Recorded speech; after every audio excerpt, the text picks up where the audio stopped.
Bernie Sanders is a junior senator from Vermont, and he is running for president. He believes that the principles of government should be economic, racial, social, and environmental justice, not corporate greed. The senator's lifelong record of public service demonstrates his dedication to restoring democracy for all American people. Other issues he is concerned about includes addressing climate change, Medicare for all, a single-payer system, ending endless wars, protecting a woman's right to choose, raising the minimum wage, reforming our criminal justice system, passing common sense laws, undoing the millionaire tax break, and standing with working people to fight against money corporate interests. Without further ado, please welcome Senator Bernie Sanders.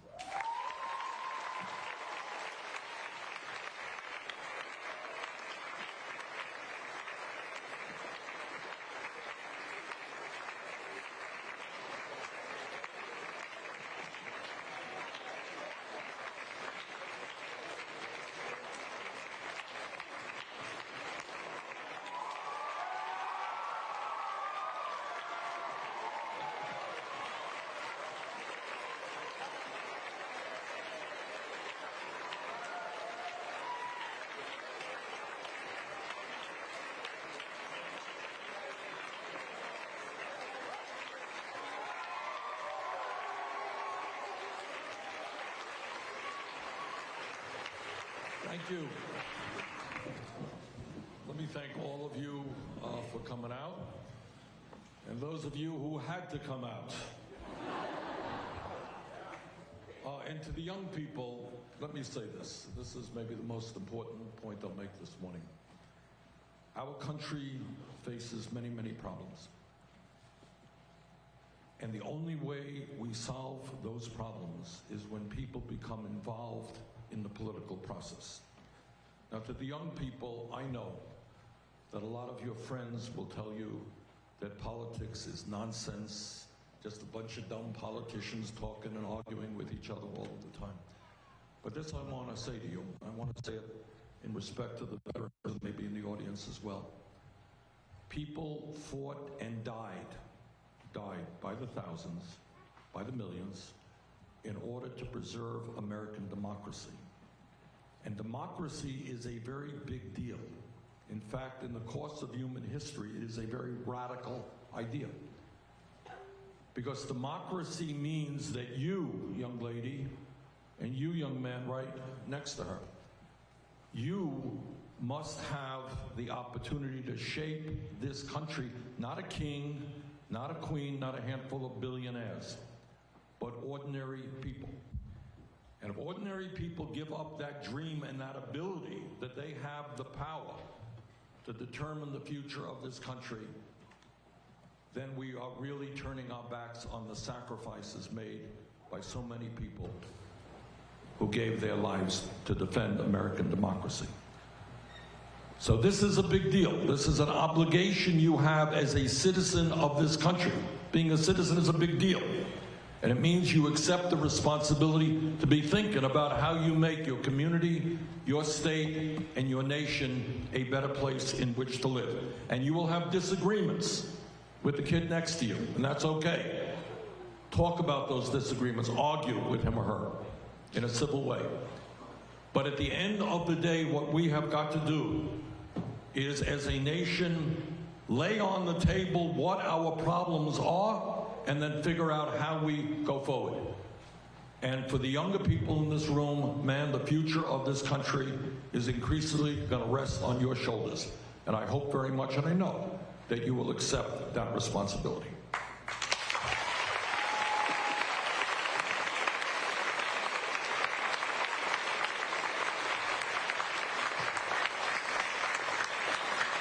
And let me just give you my view of what the issues are. And here's the other point. What are the issues? Who determines what the issues are? Do you think it's just what they're going to put on television tonight on the news? Is it what's going to be on the front page of the paper? Well, those issues may be important, but maybe the most important issues are what is in your heart, what you're thinking about. Aren't there some people sitting out here today saying, you know, I'm making $9 an hour, I'm making $10 an hour. I can't get by on that. I just spoke to a woman in Des Moines the other day, and that's what she's making. She's making 10 bucks an hour, working at McDonald's. She has 3 kids, and you know what? She ain't making it. She's not making it. So question that I want you to think about, how does it happen that in our country, which is the wealthiest country in the history of the world, half of the people in America live paycheck to paycheck? To the young people, I've got a question for the young people. What does that mean to live paycheck to paycheck? And I grew up in a family that lived paycheck to paycheck. Any young people want to help me out on that? All right, stand up. What does that mean? You have to go from every time you get a paycheck, that immediately goes towards bills, food, everything. You got it. For your next one, and then you repeat the process. That's right. Thank you. You got it exactly right.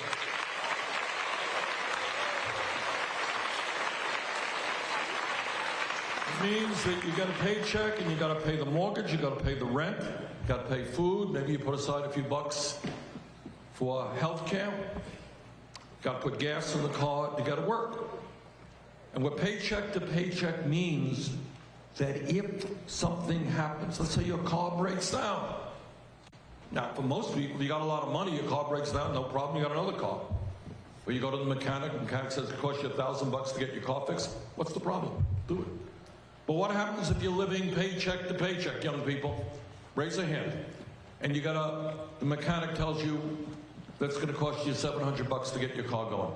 What happens if you don't have that $700? You walk. But what happens if your job is 5 miles away? You're in trouble, and you may lose that job. And if you lose that job, you lose your income. You lose that income, you don't pay the rent, don't pay the mortgage.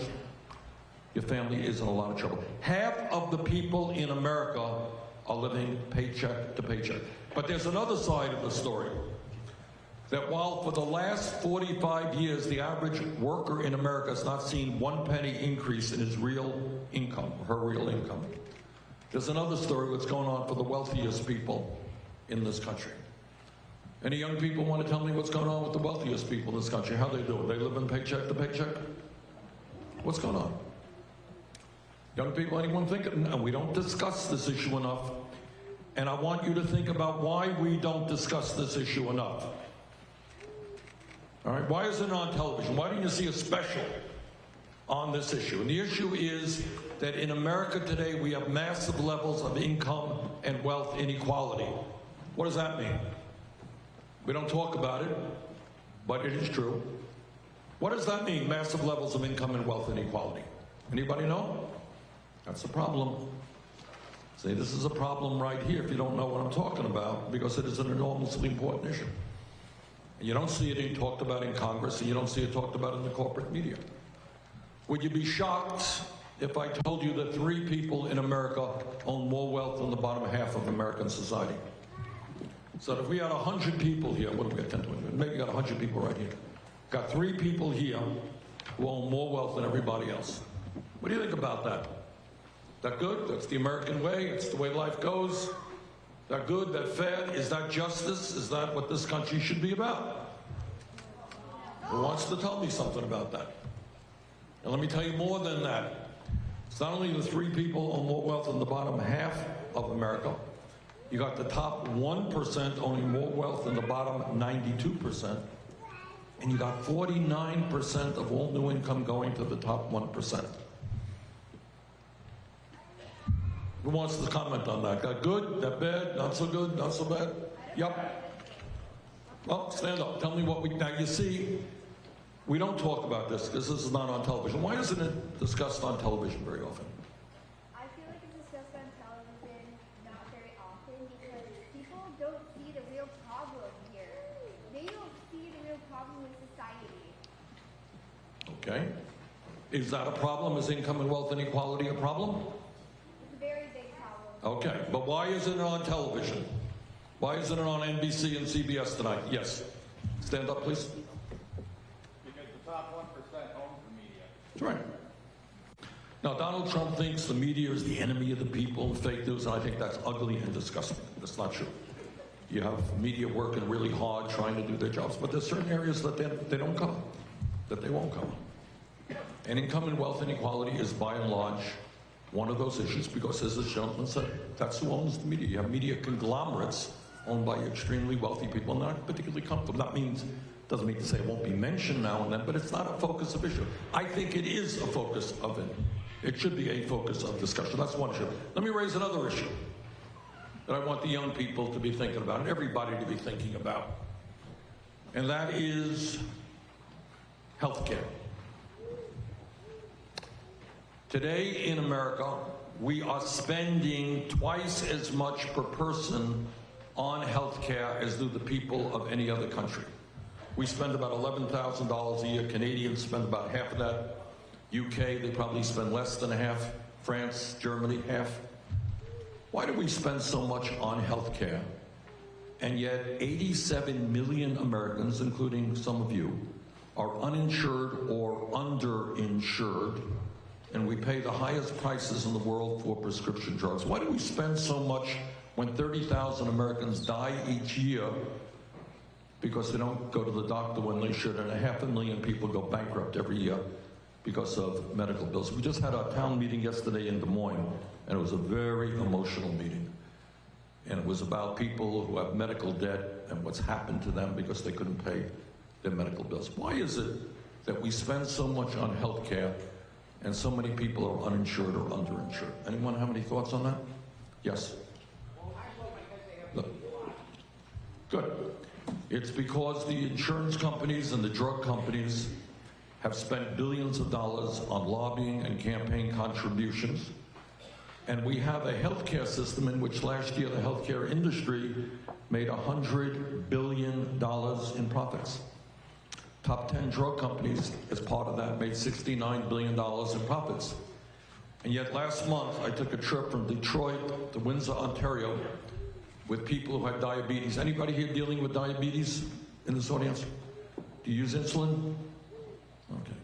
Cost of insulin for the same exact product, same vial, is 1/10 the price than it is in the United States. 10% the price. Why is that? Why is it that we pay the highest prices in the world? Yes, sir. Stand up, please. Exactly. Because drug companies right now, because of the billions of dollars they spend on lobbying and campaign contributions, they can charge us any price they want, and they do. And there's a massive amount of price fixing going on. They raise prices at the same level. So it's a very corrupt industry, which as president, I intend to address in a very big way. But the bottom line of healthcare, let me ask everybody in this room, I want you to think about it. Is healthcare a human right, or is it not? Raise your hand if you think it is. Okay. We are the only major country that does not acknowledge that reality. I live in Burlington, Vermont. That's 50 miles away from the Canadian border. And in Canada, if you have a heart transplant or you have serious surgery in the hospital for a month, who knows what the bill is when you come out? Zero. Not a penny. And that is true in almost every major country on earth. You go to the doctor and you don't take out your wallet, you don't take out your credit card, you don't have any medical bills, you don't go bankrupt. You have freedom of choice with regard to the doctor and the hospital that you want. We have a healthcare system which is designed for one thing and one thing alone, and that is to make huge profits for the insurance companies and the drug companies, and that is exactly what is happening. And then what they will do with their $100 billion in profits that they made last year, you know what they're going to do? They're going to take 1% of those profits, not a lot, it's $1 billion. And you know what they're going to do with those $1 billion? They're going to spend it on advertising here in Iowa and all over this country, and you're already seeing it. Medicare for all is a terrible idea. Bernie Sanders is terrible and awful. We're doing great with healthcare. We in the insurance company and the drug companies, we love you. We're working overtime to help you. That's how they spend their money in order to prevent us from doing what every other major country on earth does, and that is pass a equivalent of a Medicare for all single payer program. Right? So all that I want to do, which is not very radical at all, is right now Medicare, which is a good program, needs to be improved, but it's a good program for people 65 or older. I want to make it available to everybody in this country over a 4-year period. From 65 now down to 55, first year, 45, 35, cover everybody. And in my plan, nobody in America will spend more than $200 a year for prescription drugs.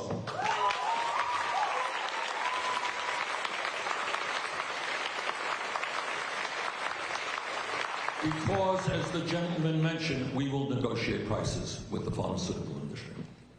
And the other thing we will do is cover home health care, we will cover dental care, eyeglasses, and hearing aids as well.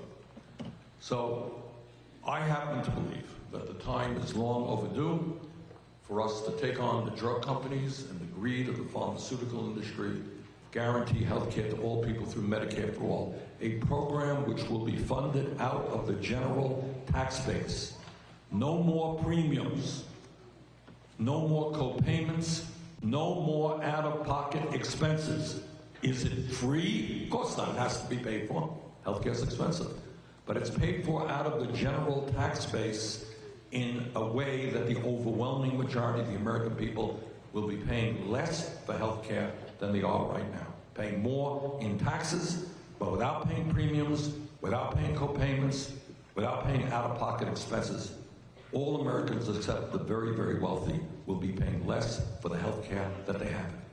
And that means if you lose your job, or if you move, or if your company, whatever the reason may be, you will have health care forever. Forever. It's there with you for the rest of your life. That makes a lot of sense to me. I want to touch on another issue of relevance to the young people. I'd like the young people to be thinking about it and maybe participate in this conversation. How many of you young people are thinking of going to college? Raise your hand. Or to trade school, just some higher education. Good. Are some of you worried about the cost of higher education? Raise your hand if you are. Okay, well, most Americans are. How much, and I ask this to the young people, does it cost to go to college in Germany? Anybody here know? Anybody know? Zero. How much does it cost to go to college in Sweden or Norway or Denmark or Finland? Zero. Okay. I believe that when we talk about free public education, we're in a public school right now. Your free public education, young people, existed from kindergarten through the 12th grade, and that's good. But I believe we have to talk about free public education going through college and higher education in general. And I think we've got to make public colleges and universities tuition free. And we have to expand Pell Grants and work-study programs so that every young person in this room and in this country can go to college or to trade school regardless of the income of your family. Now, does that make sense to the young people? Okay. I want to ask, is that a radical idea? Forget that it exists already in countries all over the world. Is that a radical idea? Now, who wants to tell me why it's not a radical idea? Young people, you know it. What's on your mind? Is it a radical idea to say that kids in America who have the ability and the desire, not everybody does, who wants to get a higher education should be able to do so regardless of the income of their family? Why is that not a radical idea? Why is that a good idea if you think it is a good idea? Stand up so everybody can hear you.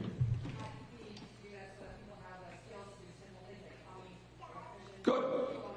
Good. All right. So in other words, your name is Nicole is saying, pretty obvious, that if we're going to be a prosperous country and a competitive global economy, you guys are going to have the skills. And it's not just going to college, it's learning how to work with hands. You want to be an electrician? You want to be a plumber? Take some training to do that. And we need to make sure you get the training that you can, so that you can secure the good jobs that are out there. What else about making public colleges? Let me get the people who haven't answered first. Come on, you guys, I think you think about it. Good idea? If it's not a good idea, tell me it's not a good idea. I'd like to hear that too.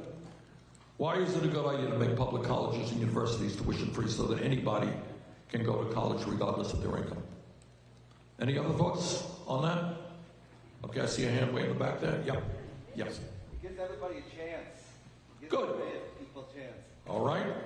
What's your name? Ryan. Ryan? All right, Ryan says gives everybody a chance. That's right.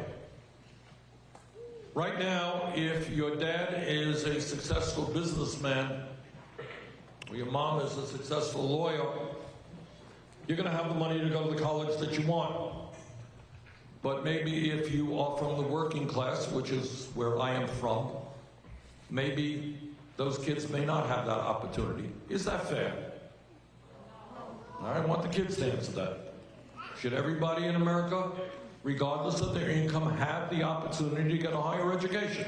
Yes. All right. That's what we're talking about. Nothing more radical than that. And here's some good news.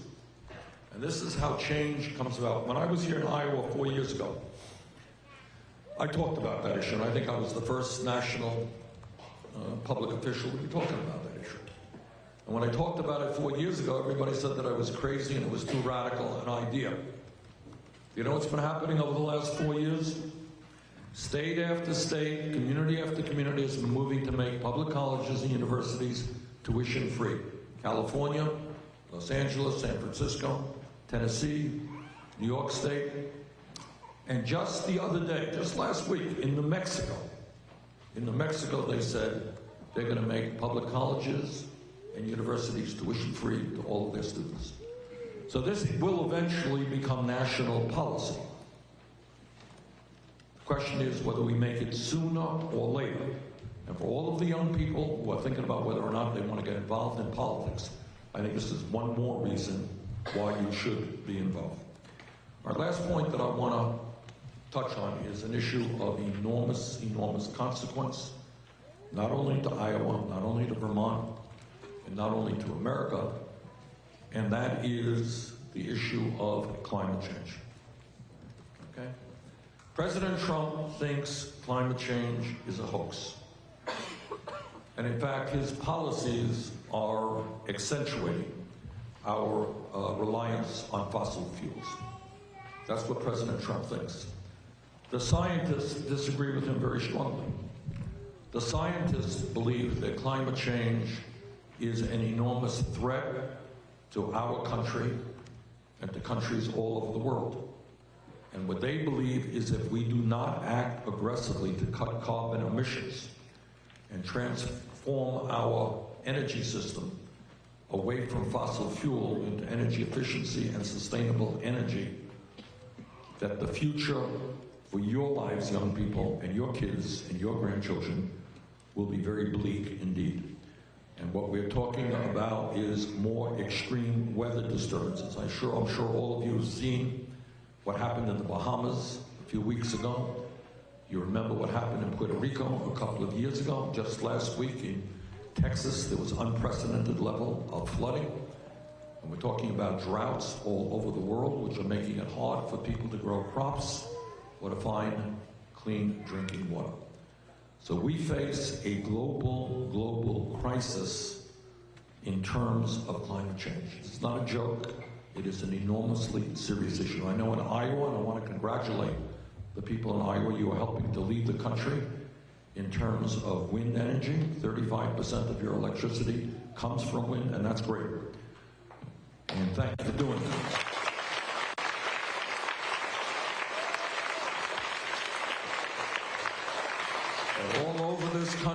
All over this country, we have got to move aggressively to wind, to solar, to geothermal, other sustainable energies.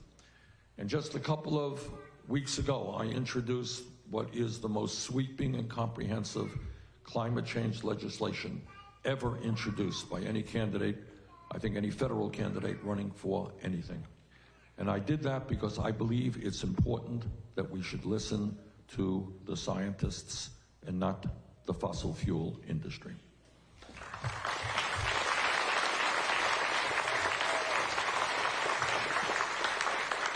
And by the way, when we do that, we're going to create up to 20 million good-paying jobs because we're going to retrofit buildings all over America. In Vermont, we have a lot of old buildings and it gets pretty cold, and I think that's the case here in Iowa as well. So we're going to be hiring people to produce the insulation and the new windows and the roofing that we need to make our buildings energy efficient. We're going to talk about electrifying our transportation system and investing very substantially in technologies like wind and solar. Just a couple of other issues that I wanted to throw out to you. I want you to be thinking about why in America we have more people in jail than any other country on earth. Why is that? Yep. Well, prisons for profit is one of the reasons. Just one of the reasons. Why else do we have more people in jail? Say that a communist authoritarian country like China, which is 4 times our size, you would think that if I said to you, China is 4 times bigger than us, it's a communist authoritarian society, who has more people in jail, China or America? You said, well, China, of course. Wrong, America. Why?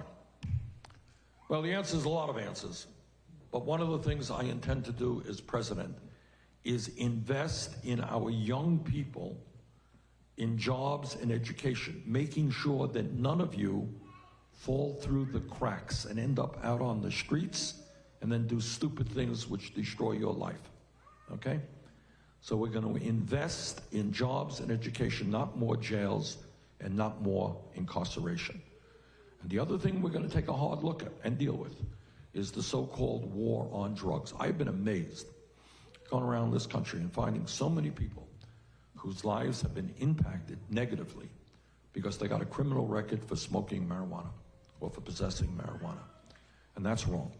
What we're seeing now in state after state is the decriminalization of marijuana or the legalization of marijuana. And I think that's moving us in the right direction. I don't want any of you. Now, I'm not telling you to do marijuana. In fact, I'm telling you not to do it. But people do it, whether I like it or not.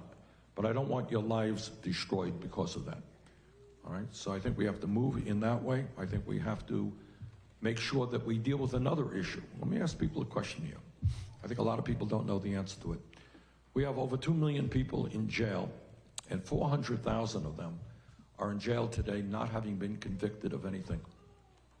How do you have people, 400,000 in jail, not convicted of anything? What's the reason? Cash bail. You want to stand up and tell me about that? All right, stand up.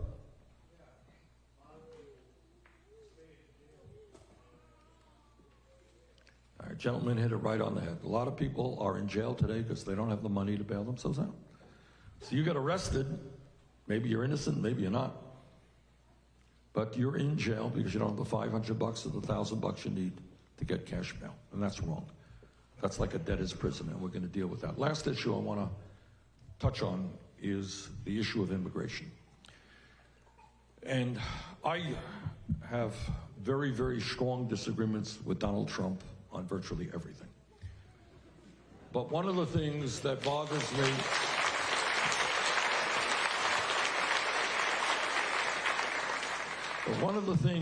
bothers me the most is that Trump is doing what no president that I can remember has ever done.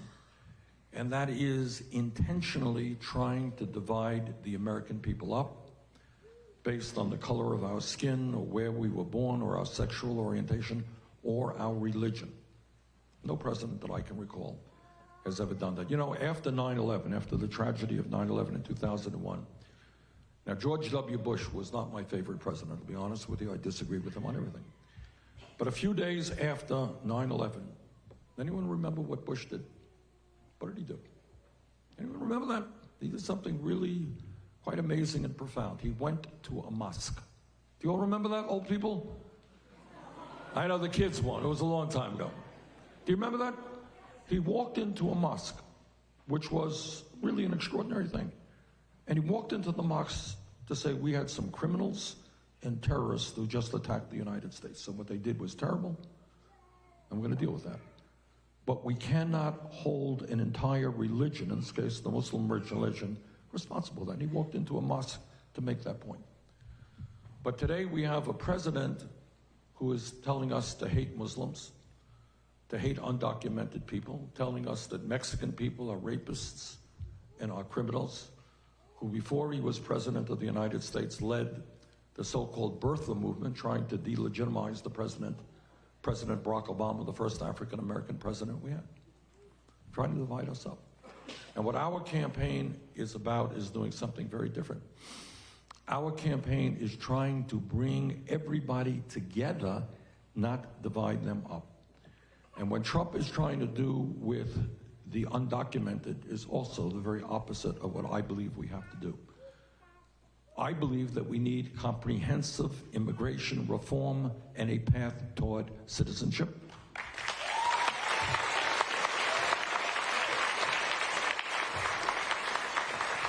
I believe that we need a humane policy at the border. I just met the other day in Des Moines with a woman who has a little baby. She comes from El Salvador. And she says that when she was detained at the border, she was, I can't remember, 7, 8 months pregnant. She was put into a room with other pregnant women, and the room was so crowded she could not even lie down. So we need a border policy that does not treat pregnant women that way, that does not treat children by tearing little kids away from the arms of their mothers. We need a humane border policy guided by international law on asylum. And the last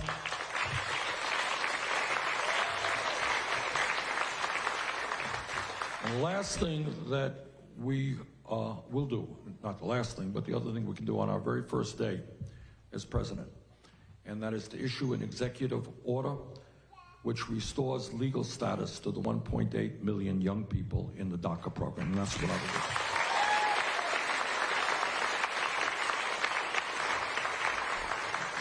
Now let me conclude and just tell you why I think we're going to win here in Iowa, and why we're going to win nationally, and why we're going to defeat Donald Trump.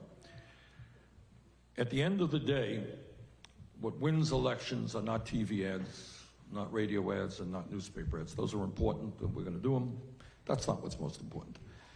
What is most important is having grassroots support. And I'm very proud to tell you that our campaign just recently received our 1 millionth individual contribution. So we have 1 million people in America who have made contributions to our campaign, mostly very low donations, small donations, because most of our donors are working class people who don't have a lot of money. In fact, the major profession that donates to our campaign are teachers, and we're very proud of that. So we thank the teachers.